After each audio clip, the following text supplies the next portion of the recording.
I was a paid advocate for everything you oppose, and I was pretty good at it. I was in the Wall Street Journal, I was on Fox News, I was in the National Review, I was on talk radio programs, and I would come to events like this and push back against climate action. But in the course of 23 years, my mind slowly changed. There was not any one eureka moment, but it was an aggregation of things which moved me from my old position to my new position. And just for a few minutes, let me tell you a little bit about what that was like. The very first thing I found out was 15 years or so ago. This event occurred. I was on a TV show. I was debating climate change with a fellow named Joe Rahm. He's a climate scientist now at the Center for American Progress. Back then, however, there was no cap. He was an official in the Clinton administration and a policy advocate. And I was on TV debating about climate, and I said, look, back in the late 1980s, Dr. James Hansen testifies in front of the United States Senate and says that warming is upon us. It's not just a theory, it's a fact. And if we don't do something about it soon, we are going to cook the planet. And then he offered projections about future emissions and temperature increases if we don't do anything. And I said on TV, well, that's all well and good. I'm not complaining about the observation that global warming is happening, the industrial emissions have something to do with it, but we've had more than a decade since Hansen's testimony. We have temperature data we can look at, and if we do that, we find that James Hansen predicted about 3 or 4 times more warming than we've actually seen. Now, that doesn't mean he's a quack, but it does mean the models are running hot, and the climate doesn't appear to be as sensitive to greenhouse gas emissions as we thought. And that's one of the reasons I'm pushing back against panic, or the idea that there's a tremendous amount of cost necessarily associated with climate change. So it's like a relatively modest non-event. So we got done on the show, and I was pretty good. We go to the green room, and Joe says, hey, have you read Hansen's testimony ever? I said, well, a long time ago. I said, but to be honest, I'm relying on testimony provided by a climate scientist in front of the Senate a few months ago. And he says, well, do me a favor, hack boy. He says, you go back to your office if you really feel like it. And he says, I can't make you, and I doubt you ever will. He said, but if you go back to your office, I dare you, reread that testimony. He says, now if you do reread that testimony, here's what you're going to find. Narrowly speaking, what you said was correct. But the reality is, James Hansen offered several different temperature scenarios. You just discussed one. He also offered scenario A, which he called business as usual correct. But he had a B and a C, with temperature projections associated with them. He says, and if you look back, you'll find that scenario A was off because he just overestimated greenhouse gas emissions. We had a recession since that time. Clean energy, natural gas started penetrating the market. So if you want to say he was wrong about something, you can say he was wrong about the amount of emissions that we were going to see in the future. And that's why the temperature projections were off. He goes, but if you look at his other scenarios, you'll find that one of those scenarios has emissions projections that pretty much track what we've seen. And then you'll see a temperature projection associated with that emissions projection. And if you bother going through all of this, you're going to find that his projection with regards to temperature was spot on, given the emissions we've seen. He said, notice, however, it took me about 3 minutes to unpack your nonsense. I don't have time to do that on TV. He says, but the reality is you're being terribly misleading. You're being terribly misleading. And I hate having to debate people like you. Well, that's active a challenge. So I went back to my office and looked at the testimony. Because I'm in the business of showing Joe Rahm that he's wrong. Turns out he was right. And I was a little shaken by this, and I went to see the climate skeptic at issue, credentialed scientist, and a fellow who had taught in universities and published in peer-reviewed literature, and he had argued the narrative that I had offered on TV, and I said, told him about what happened, and I said, where am I wrong here? Because it seems to me that Rahm has got a point. So what am I missing? Turns out I wasn't missing anything. This scientist was consciously and purposely misrepresenting the conversation. Now, he didn't do that because he's in the pay of the oil and gas industry, though he was getting money from the oil and gas industry. He really believed his narrative, but the point was he was cheating. All right? To make his case seem strong, he was misrepresenting the debate. And as you notice on Fox News, the story about how all the climate models run hot and they're all kind of fantasies and the data we have do not support those conclusions, that's really wrong. But it's based on narratives like this. So after that particular event, I began to do the due diligence I should have been doing as a climate advocate for the Cato Institute, and I found over and over and over again the scientific narratives and studies that were being offered by climate skeptics looked a lot like this. They were either consciously and purposely misleading, or they were cherry-picking data, or they were just frankly bad. And there was a reason they weren't in the peer-reviewed literature. They were crap. And so I stopped talking about science for the most part, and I started talking about economics, because even if you accept IPCC narratives back then, you could make a pretty reasonable case that the cost of taking fossil fuels out of the economy is staggering, and that's more costly than the more modest scenarios for climate change, even given median estimates from the IPCC. So I was specializing in something I was a little bit more comfortable in, which was the economics. But then a paper came along by a friend of mine named John Adler. John was a libertarian climate skeptic like me, working for another organization called the Competitive Enterprise Institute, which is a big climate denial operation.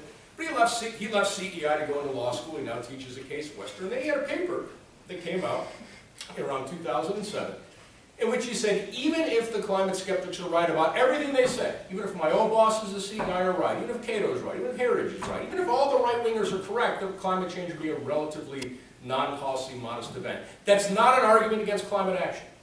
He said, at least not if you're a libertarian. Because what that argument really amounts to is if Party A is destroying the persons and properties of Party B, but A gains more than B loses, all's good.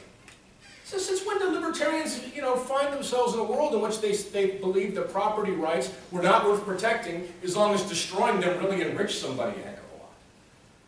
Well, that was something you would think that would have occurred to me by now, but I hadn't really thought about it that way. And I started talking to some of my colleagues on the right and saying, what did you think of Adler's new paper? And it turns out this is like talking to Catholics about what they thought about Martin Luther back in the day. This was just something that was not to be discussed. And that also rattled me, because that was an important point. At that time, I was still a relatively radical, orthodox libertarian who thought that government's job is to protect the rights to property and the rights of people not to be destroyed or have their rights infringed upon. That's why we have government. And we don't just selectively protect people and property as long as, destroying that property somehow makes somebody a problem. Then along came the revolution in economics. Up to that point, I could still find credentialed economists who were relatively lukewarm about climate action. But as time went on, as the evidence for climate change mounted, and as low-carbon energy became more and more affordable, it got to the point, literally speaking, now I'm not exaggerating, literally, I could not find a credentialed economist in academia who published in the peer-reviewed literature on climate change who did not support some sort of climate action and primarily carbon pricing as a response. Not one. None of the conservative, free market economists that I've been used to referring to were any longer arguing that point. Now this is really kind of dangerous. If you work for a free market think tank, my job is to marshal academic expertise for my position, and I couldn't find it. It just completely disappeared. Now, true, if I worked hard, I could go find the chair in entrepreneurship at the Koch-funded, BB&T funded economics department at Boise State College, where he doesn't write at all on climate change. He's just a right-winger who read, Mises, Hayek, and maybe Ayn Rand, and opines for a living. But those aren't the people I wanted. I wanted experts, and I couldn't find them. And then so at this point, I pretty much stopped talking about climate change unless I absolutely had to, because I was no longer confident in any of these arguments. And then I met a guy named Bob Litterin. Bob came into my office a few years ago. For those of you who don't know, I'm sure you wouldn't know who he is, but Bob Litterin was a partner at Goldman Sachs. Made a lot of money in that regard. He was one of the first quants on Wall Street. In fact, he'd set up the first quant operation on Wall Street. Within academia, however, he also still has a very good reputation. He's thought of as one of the top risk management professionals in the United States. And Bob came in to see me, and he says, look, now he was something of a libertarian, so our doors would open. He said, look, the problem I have with this entire debate is twofold. One, says you guys at Cato were in a hot debate with climate activists about what the most likely outcome from climate change is. Your guys said it'll be on the lower end of the scale of the likely scenarios, and environmental activists said it'll be on the higher end. They talk about all the extreme stuff. So this is the wrong debate to have. I don't care who's right or who's wrong in that, because it's not the right way to look at this. There is a large distribution of possible outcomes from climate change, some of which are relatively modest, some of which are planet-threatening. And we don't really know for certain what the chances are of very much of any of those scenarios coming to play because of all the rampant uncertainty. This is an unprecedented experiment we're doing on the planet. We have never before loaded up greenhouse gases at this level. We can't go back in history to find out how the planet response. The best we can do is look at paleoclimate data, and it suggests pretty bad stuff. He said, but anyway, that's beside the point. He says, look, as a risk management professional at Goldman Sachs, I had to deal with climate risks like this all the time. He said they weren't called climate risks. There were other financial risks. You know, when I have to invest our clients' money in things, we have the same problem. There's a large distribution of possible outcomes from my investment. I can't quantify exactly what the chances of any of these scenarios come into play, but that doesn't mean I ignore it and just say, what's the most likely scenario, and that's we'll invest. So, because if that was the most likely scenario, there wouldn't be a Goldman Sachs. You just put all your money in equities, probably in a mutual fund, and be done with it, right? Because the most likely event in wherever you invest your money is stocks will return better than bonds, and they'll return pretty well, and you put them in a mutual fund so that you're not betting on a handful of companies, and you walk away. But some people do that, but other people don't. And he said, and if you said, we have to price the risk as best we can. And after we price those risks, maybe we hedge, maybe we don't. But if you price the risks associated with the distribution of possible outcomes from climate change, you're going to find that the case against action falls apart completely. Because at the far end of some of these scenarios, which are not the slightest bit impossible, the planet is baked. The planet is absolutely baked. We don't have another planet to go on. And he said the other thing that we need to keep in mind is that climate change is a non-diversifiable risk. And what that means in finance is there's nothing I can invest in that will pay off if climate change plays out in an extreme scenario. He says, now, this is important because in markets, that's often how we hedge, right? I mean, if I'm going to take a risk over here and that, you know, some bad scenarios come into play, I'm going to make countervailing investments that will pay off if those bad scenarios come into play, and I'll be all good and made whole. But we can't do that with climate change. How much do people pay to avoid non-diversifiable risks in financial markets? A stunningly large amount. We hate non-diversifiable risks. And we should also look at it that way when we're looking at public policy. I found that incredibly compelling. And I thought at that point there was nothing but radioactive bubble around everything that I've been doing for 23 years. So I left the Cato Institute for those and other reasons, because there was no room for climate, for mainstream climate arguments within the Cato Institute, to start my own organization called the Niskanen Center. We deal with things beyond climate, but climate is a major aspect of our work. It's my background, I know quite a bit about it, and I'm in a unique position to talk about it with Republican audiences. So with the few minutes we have, let me talk about Republican audiences. The reason I want to talk about them is when I know something about them. Second, they're the important blocking agents to climate action in the United States politics. If it were not for Republican opposition, we would not be having these conversations. And so whenever we talk about climate policy and climate politics, the first and most important thing to think about is how will what we're doing affect Republican opposition? Because if it's not going to affect Republican opposition, then you're wasting your time. Because the case for climate action has already been successfully made in the Democratic Party with people on the left and the center of American politics. It's on the right where we have our troubles. So, how do you talk to Republicans? How do you talk to conservative Republicans? Well, it's important to speak their language, Russian.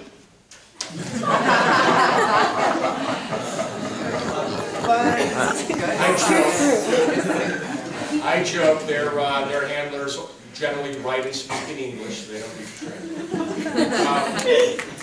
But it's important to speak their language. By that I mean messenger is almost always more important than message.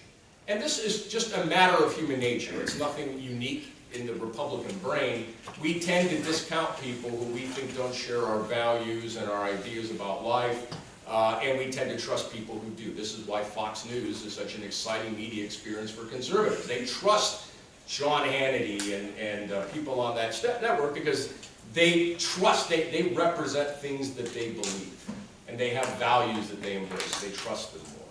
And so if you're talking to Republican audiences, it's important to keep in mind that the messenger has to be someone who can appeal or seem to appeal to these underlying values and worldviews of conservatives. Now, so where does their opposition come from? In the film we just saw, Years of Living Dangerously and other places. On the left, we often hear, well, fossil fuel companies, they own the GOP, blah, blah, blah. Well, to some extent, that's correct. Some fossil fuel companies, but a lot of them don't. ExxonMobil's in favor of a carbon price now after having been in a different place. So are a number of other vertically integrated oil and gas companies. It's not primarily about donations and political power from fossil fuel companies. I can tell you this because I used to be on the other side and I used to work with these people and I used to work with conservatives who shared my views. What's going on here is ideology.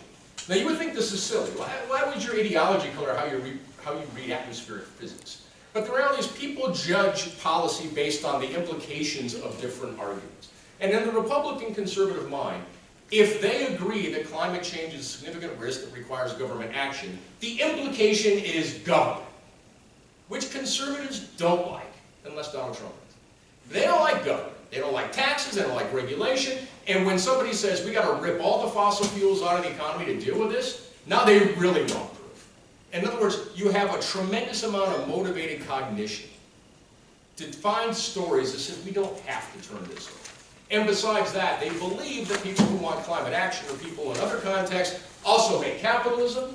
And this is an exaggeration. If you go to Naomi Klein's book, she argues climate change is the rationale for finally putting a stake through the heart of global capitalism, which has been her bête noire for a long time now. So I don't have to invent those arguments. There are lots of people who don't like capitalism, don't like free markets, who consider climate change like a gift from heaven. They can finally go back and do something.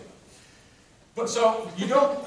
It's important to, when talking to conservative audiences, to not imply that big government is a necessary requirement to address climate change. And as you know, and you've heard some comments, I'm sure at this conference before I came to the podium, that conservatives are uniquely positioned to take a weapon out of their toolbox, which is perfectly positioned to solve this problem, which is to harness markets and price signals to do instead what we might otherwise ask regulators, which is to price carbon and then leave the decision about where, when, and how to respond to that price to consumers and producers.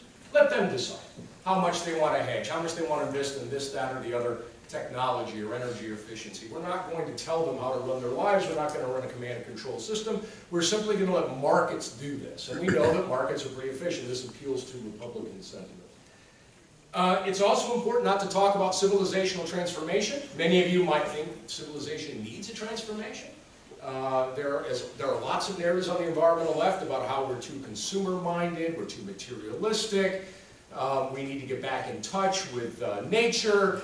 Even if you read Al Gore's Earth in Balance, which I did in Mind Shamelessly for 15 years or so when I was on the other side of this argument, he talks about how we need to get rid of this whole obsession with economic growth and consumption and get in touch with our pre-pastoral lives before the Industrial Revolution where mankind was really happy. And I got to tell you, maybe that appeals some places, maybe on some college campuses, maybe in Austin, Texas. I guarantee you that this is pure poison in any Republican audience. Because they kind of like making stuff, and they like consuming things, and by the way, there's a really strong argument that human well-being has been radically improved by the Industrial Revolution and by manufacturing and all the things a lot of people on the left sometimes like to dislike. So, not a good idea. So, if you're ever tempted to say we need a World War II style undertaking, as Bill McKibben would argue, keep that in mind. It's not going to work with Republicans, nor will it be, sometimes I come to events like this and everything's vegetarian. Why? Because we know that meat consumption has a lot of CO2 associated with it, not very climate friendly, so a lot of environmentalists will like to have conferences like this with tofu and all kinds of vegetables. So, well, all well and good, eat what you like. I'm a libertarian to some extent still, so I'm not going to, cast judge. I'm not going to be judgy about this. But if you're talking to conservatives and Republicans, you say, oh yeah, by the way, yeah, we got to get rid of the meat too. Now, that's not going to go over very well. So, now, you may wonder whether it's really worth your time to talk much to conservatives. They don't seem very movable. They seem pretty rooted in their positions. They can seem troublesome. But as Yitzhak Rabin once said, who was the former prime minister in Israel, the really hard thing about negotiating peace is you have to do it with your enemies. And right now, the conservative right is your enemy on climate. There is no going forward without some degree of bipartisan support from the GOP and from the right. And if you think there is, you're living in a fantasy world. In fact, political science literature is chock full of study after study after study showing that virtually nothing ever passes in American government without some degree of bipartisan support. Every once in a blue moon, something might, like the Affordable Care Act, and it is always on wobbly ground ever after. And only because of Republican incompetence right now has it survived. So my point is, if we are really going to go down a path of decarbonizing this economy and transforming the United States and addressing climate risk, you're not going to do it with the perpetual opposition of a major political party. You can't. It is too big an undertaking. So our challenge is to find ways to decarbonize that are market-friendly, that appeal to Republican sentiments, and that can resonate with them. So how might you do that? Look, there is absolutely nothing conservative about playing dice with the planet and the fate of this planet. There is nothing at all conservative about that. Most Republicans and conservatives I know understand that at core. But they think it's more undangerous to unleash government and put it in the hands of people who want to destroy free market capitalism. And that's why they fight. So our job is to show them that's not necessary. Anyway, I'm sorry I've used all but about 6 minutes of my time, so I'll stop there and open it up for your questions and comments. But thank you for your patience.